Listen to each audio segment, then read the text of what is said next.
بسم اللہ الرحمن الرحیم۔ السلام علیکم۔ حضرت محمد بن یعقوب خراسانی سے روایت ہے، فرماتے ہیں کہ میں اپنے شہر سے سیاحت کے ارادے سے نکلا اور بیت المقدس جا پہنچا اور بنی اسرائیل کے غار میں بہت دنوں تک عبادت میں مشغول رہا۔ اس عرصے میں نہ کچھ کھایا نہ پیا، یہاں تک کہ موت کے قریب پہنچ گیا۔ اس حالت میں میں نے دو راہبوں کو سیر کرتے دیکھا۔ ان کے بال پریشان اور گرد آلود تھے۔ میں ان کے پاس گیا، انہیں سلام کیا اور پوچھا کہ تم کہاں جا رہے ہو؟ انہوں نے کہا ہمیں معلوم نہیں۔ میں نے پوچھا کیا تم جانتے ہو کہ تم کہاں ہو؟ ان راہبوں نے کہا ہاں، ہم اللہ کے ملک میں ہیں، اس کے سامنے ہیں۔ میں اپنے نفس کی طرف متوجہ ہوا اور اسے ملامت کرنے لگا اور کہا کہ یہ دونوں راہب باوجود غیر مسلم ہونے کے توکل پر قائم ہیں اور تو مسلمان ہوتے ہوئے توکل پر قائم نہیں رہ سکتا۔ پھر میں نے ان سے کہا کیا تم مجھے اپنے ساتھ رہنے کی اجازت دے سکتے ہو؟ انہوں نے کہا بہتر ہے۔ چنانچہ ہم تینوں چلے۔ جب شام ہوئی تو وہ دونوں راہب اپنے معبود کی عبادت کرنے لگے اور میں نے اللہ تعالیٰ کی عبادت کے لیے تیمم کیا۔ وہ مجھے مٹی سے تیمم کرتے دیکھ کر مسکرائے۔ جب اپنی نماز پڑھ چکے تو ان میں سے ایک نے اپنے ہاتھ سے زمین کھودی تو موتی کی طرح چمکتا ہوا صاف شفاف پانی وہاں سے نکلا۔ میں حیران رہ گیا اور پھر دیکھا تو ان کے دائیں جانب کھانا تیار رکھا ہوا تھا۔ اس سے اور تعجب ہوا۔ انہوں نے مجھ سے کہا تجھے کیا ہوا ہے جو حیران ہے؟ آگے بڑھو اور اسے کھاؤ جو حلال روزی ہے، اور یہ ٹھنڈا پانی پی اور اللہ کریم کی عبادت کر۔ میں آگے بڑھا اور سب نے مل کر کھانا کھایا اور پانی پیا۔ پھر نماز کے واسطے میں نے وضو کیا اور نماز ادا کی۔ صبح ہوئی اور ہم تینوں سفر کے لیے تیار ہوئے اور شام تک چلتے رہے۔ جب شام ہوئی تو ایک جگہ ٹھہرے۔ ایک راہب نے ہم سے ذرا دور نماز پڑھ کے چپکے سے دعا کی اور پھر اپنے ہاتھ سے زمین کھودی تو پانی کا چشمہ ویسے ہی نکل آیا جیسے کل اس کے ساتھی نے کھودا تھا، اور اس کے پہلو میں کھانا بھی رکھا تھا۔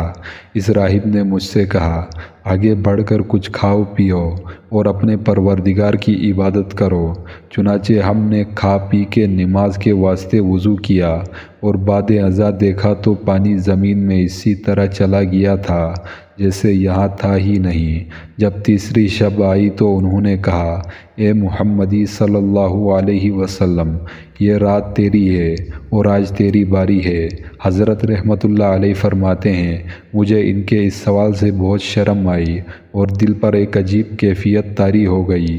میں نے ان سے کہا انشاءاللہ اچھا ہی ہوگا۔ پھر ان سے ہٹ کر ایک طرف گیا اور 2 رکعت نماز پڑھی اور کہا اے میرے مولا، اے میرے مالک، تو جانتا ہے کہ میرے گناہ بہت ہیں، جس کی وجہ سے تیرے نزدیک میرا رتبہ کچھ بھی نہیں ہے، نہ میرا منہ اس قابل ہے، لیکن میں رسول اللہ صلی اللہ علیہ وسلم کے وسیلے سے مانگتا ہوں کہ مجھے ان لوگوں کے سامنے شرمندہ نہ کیا جائے۔ جب میں دعا سے فارغ ہوا تو میں نے دیکھا کہ ایک چشمہ جاری ہے اور میرے پہلو میں کھانا رکھا ہوا ہے۔ میں نے ان سے کہا آگے بڑھو اور کھانا کھاؤ۔ چنانچہ وہ آگے بڑھے اور ہم تینوں نے کھانا کھایا، پانی پیا اور اللہ تعالیٰ کا شکر ادا کیا۔ اور اس حالت میں جب میری دوسری باری آئی، پھر میں نے پہلے ہی کی طرح اللہ تعالیٰ سے دعا کی اور اللہ تعالیٰ کے فضل و کرم سے چشمہ جاری ہوا اور کھانا بھی مہیا ہوا۔ جب تیسری باری آئی اور میں نے اسی طرح دعا کی تو 2 آدمیوں کا کھانا میسر آیا۔ میرا دل ٹوٹ گیا۔ انہوں نے کہا اے محمدی صلی اللہ علیہ وسلم، یہ حادثہ کیوں کر ہوا؟ تم اپنے کھانے اور پانی میں کمی نہیں دیکھتے ہو؟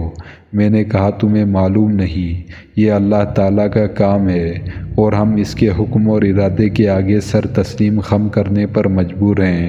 ہمارا دین یہ چاہتا ہے کہ کبھی تکلیف ہو کبھی راحت، کبھی سختی ہو کبھی آرام، تاکہ ہمارے صبر کی آزمائش ہو جائے۔